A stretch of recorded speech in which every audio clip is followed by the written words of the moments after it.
쓰고 있는 작품을 어떻게 그 작품답게 조금 모양새 지을 수 있을까, 이제, 뭐, 그 생각뿐이고, 아까도 잠깐 말씀드렸습니다만은, 그것이, 글쟁이로서는 세상에 참 많이 신세를 져왔다는 느낌 때문에 어떻게 그걸 조금이라도 갚을 이제 수 있다는 생각이 드는 작은 어떤 스스로 만족할 만한 그런 작품을 어떻게 써낼 수 있을까? 그때까지 건강이라든지 제 정신이 조금 허락받을 수 있었으면 하는 그런 희망뿐입니다. 우리 옛날 그 선인들의 삶을 돌아보면은 그분들이 그 삶과 공동체를 이끌어가는 그 자율적인 어떤 삶의 질서나 지혜가요.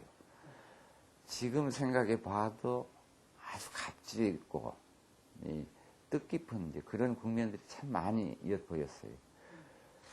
무엇보다도 그분들이 지니고 있는 어떤 신화적인 면모, 어떻게 보면 그때 한 마을 안에 세상이 아우를 수 있는 모든 인간형들이 있고 삶의 모습이 다 있었던 것 같아요.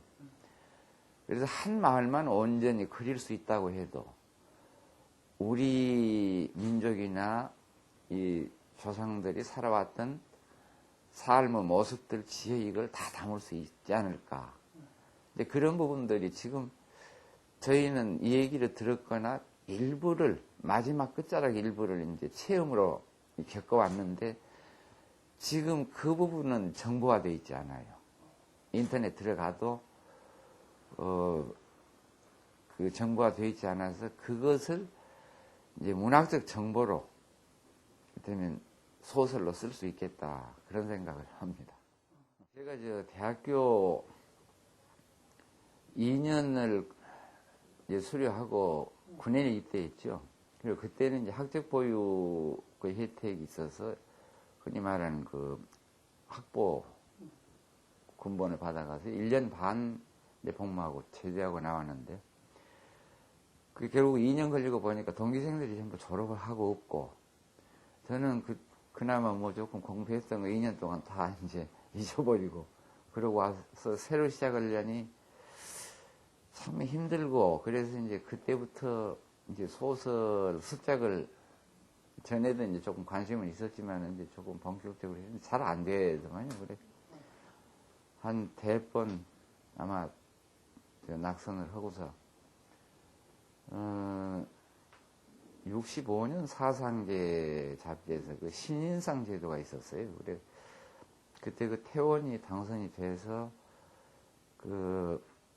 이를테면 문단에 이제 등록을 한 셈이었는데, 그것이 인연이 돼서 사상계 그 잡지사에 이제 근무를 하게 됐어요. 그런데 그때 이제 사상계라는 데가 이제 그 소설 공부하기가 참 좋았죠. 이거 자료도 많고 또 분위기도 좋고, 게다가 일이 많지 않아서 저 들어갔을 때는 사상계가 그렇게 활발하지 못한 때여서 거기 사무실에 앉아서 그냥 이제 소설 쓰게 되고, 우리 당대 그 당시 우리 현실, 그 정치적인 현실, 사회적인 현실, 그 취자와 피취자 관계 이런 걸 다룬 형식은 이제 정치 소설이라고 할까요? 그러나 그 문학적인 의미는 오히려 그보다는 그 영원한 인간의 꿈이라고 할 수도 있고, 문학의 영원한 또 화제로 되어 있는 그 낙원 건설에 대한 얘기지요. 인간이 과연 정말로 나름대로 어떤 그 행복한 낙토 혹은 낙원을 꾸밀 수 있다고 하면 그 꿈은 어떤 절차나 과정을 거쳐서 어떤 선택에 의해서 누구에 의해서 누구 노력으로 그것이 건설되어야 진정한 그 낙토 혹은 그 낙원이 될 수 있는가. 이제 그런 물음이었죠. 그러나 그 소설의 끝도 만족할 만한 낙원의 모습을 보여줄 수 없듯이 꿈일 뿐이죠. 그 인간은 낙원이라는 것은, 낙원건설은 실제는 이루어진 일이 없지 않습니까? 다만 그 소설이 힘을 가질 수 있다면은 인간이 혹은 인류가 가지고 있는 어떤 보편적인 꿈에 닿아 있는 거.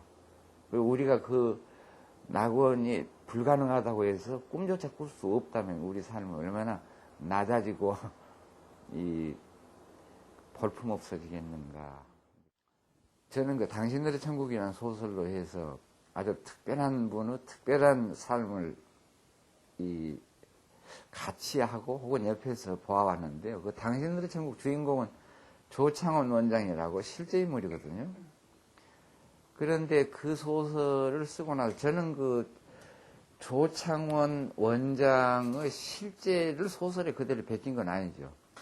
제가 비판도 하고 또 그분한테 희망도 했고 하는 그 꿈도 거기 다 같이 실려 있는데 그 소설 이후로 오히려 그 주인공의 소설이 끝난 이후 그 주인공은 이제 조대 백헌 대령입니다만은 그 사람을 이어서 살았어요. 이렇게 옆에서 보면요. 그래서 끝까지 그 어려운 환자들의 봉사하는 삶으로서 아마 그분이 자기 일신의 어떤 그 영광이라든지 이해를 위해 살았다면 상당히 그 출세, 그 세상 지기도 얻고 그러셨을 거예요. 그런데, 지금 80 다 되신 분이 지금까지도 그 봉사하는 삶으로 일관하신 거 보면서 저는 그렇게 거기다 썼습니다. 당신들의 천국 1부는 제가 썼지만은 2부를 정말로 실제 삶으로서 그 소설을 완성시켜준 분은 2부 쓰신 분은, 결편 쓰신 분은 그분이고 그분의 삶이라고. 제가 그분한테 존경을 안 드릴 수 없죠. 처음에는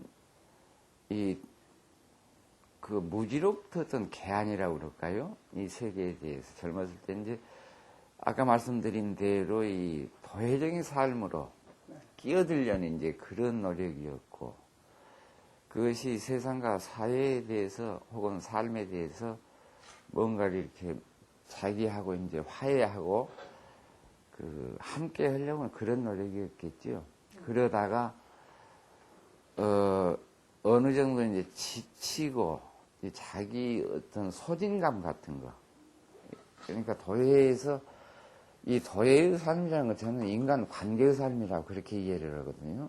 시골의 삶이라는 것은 어떤 그 정체성, 자기 그 근원적인 이제 삶, 그 근원적인 그 의미를 가지고 있는 삶이라고 생각하고, 그래 이제 도에 와서 이 싸우기도 하고 더러 화해도 하고 하면서 부대끼다 보니까 나중에 자기 소진감이 느껴지고 내가 뭔가 다시 이제 그래 다시 또 이제 그 시골 삶으로 더 되돌아보는 이제 그런 기간으로 갔다가 그것이 되게 한 남도 사람이라든지 그 고향 시골의 삶을 그린 소설이 한 40대 무렵에 그랬죠.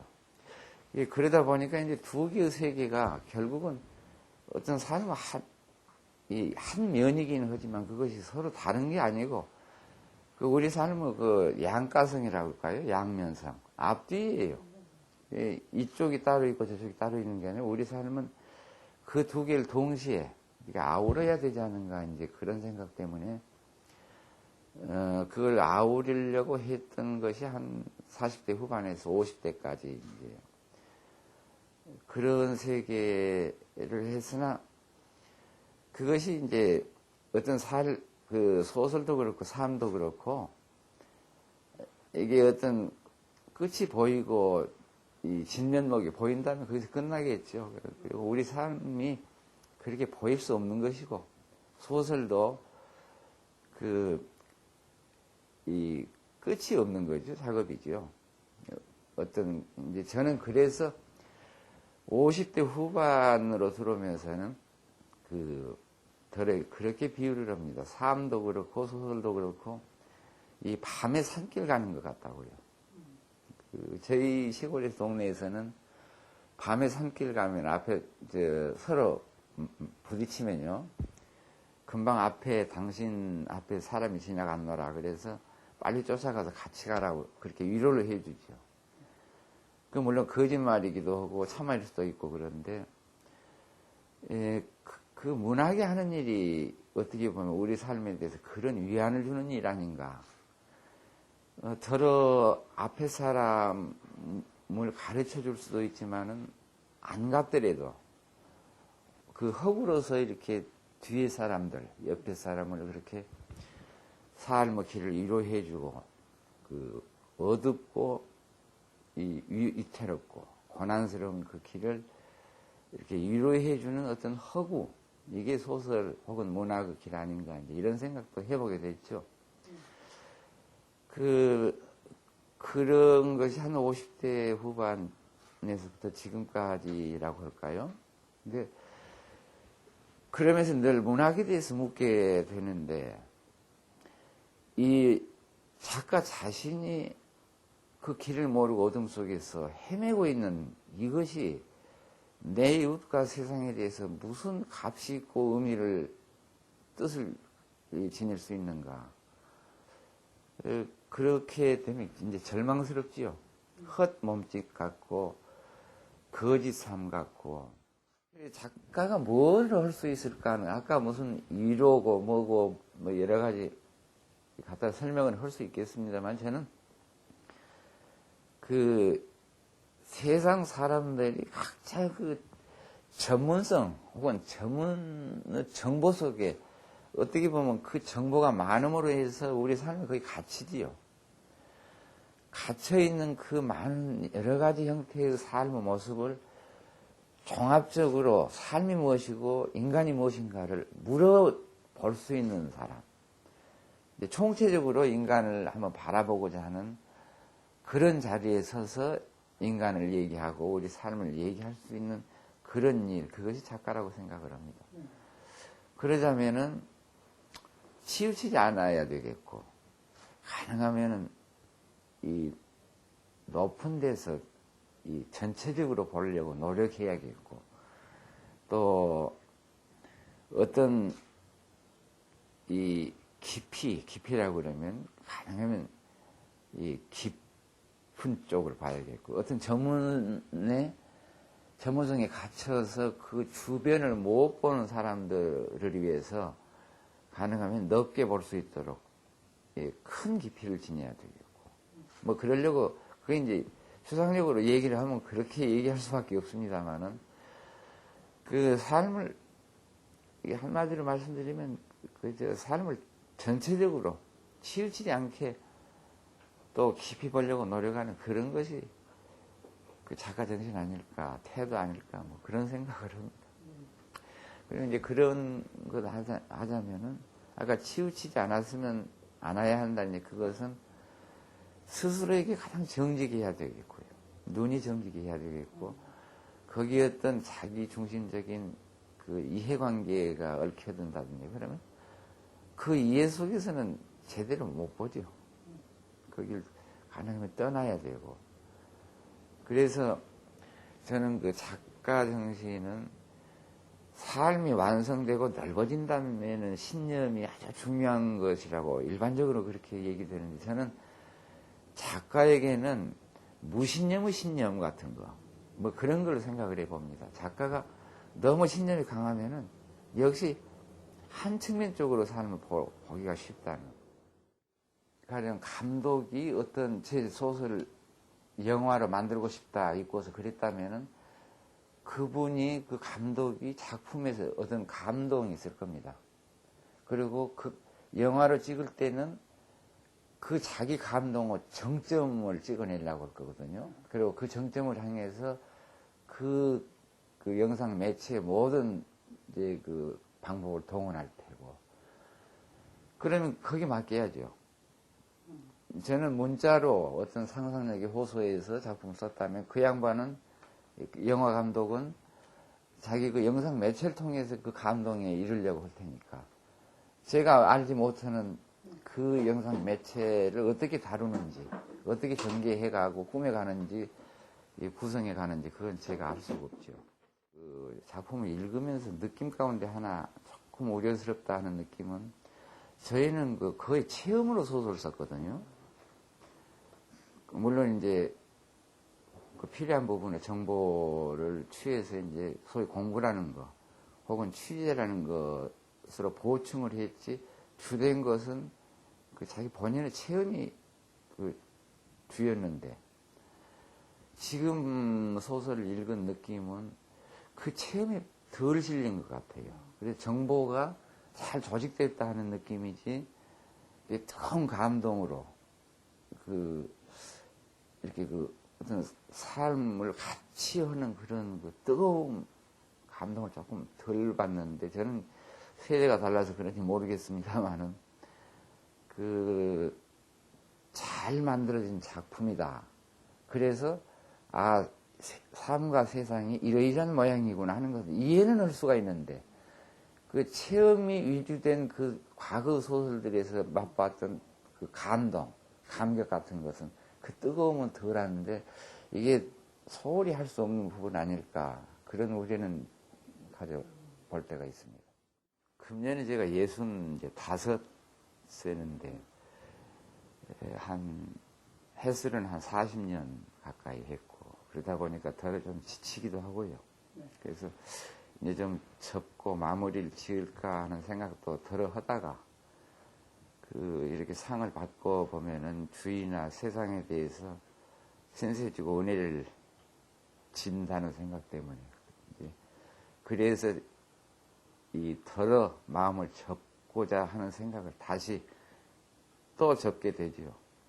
세상에 대해서 아직도 뭔가 할 수 있는 일이 남아있으면 아직 더 해야 되겠다는 그런 이제 격려를 받습니다.